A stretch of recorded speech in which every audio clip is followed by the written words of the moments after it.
Chandola demolition મામલે આરોપી લલ્લાના 6 દિવસના રિમાન્ડ મંજૂર થયા છે તો લલ્લા બિહારીના 9 મે સુધીના કોર્ટે રિમાન્ડ મંજૂર કર્યા છે અને આરોપી રાજસ્થાન ફરાર થયો ત્યારે સહારો આપનાર કોણ હતું તે અંગે પણ તપાસ કરવામાં આવી રહી છે। પિતા પુત્રનું જોઈન્ટ ઇન્ટ્રોગેશન પણ કરવું જરૂરી છે।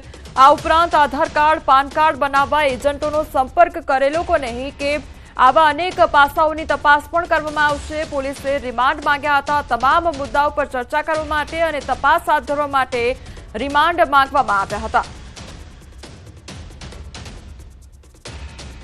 आज लल्ला बिहारी क्राइम ब्रांचनी तपास एजेंसी द्वारा कोर्ट में रजू करवामां आवेलो जेमां 14 दिवसना पोलीस कस्टडी रिमांड मांगवामां आवेला।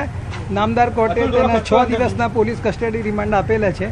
जेमां मुख्यत्वे कारणों में ये कि बांग्लादेशी नागरिको जे इलीगल अहींया आव्या हता ते लोकोने घुसाडवामां कोनो हाथ छे अने ए लोको बीजी कोई प्रवृत्तिओमां संडोवायेला छे के केम ते बाबतनी बधी तपास करवानी छे। आ सिवाय जे वीज कनेक्शनो के आधार कार्ड पान कार्ड जे दस्तावेजो कढाया छे એ કોના થકી કોની મદદથી કયા એજન્ટોથી કાઢવામાં આવેલા છે।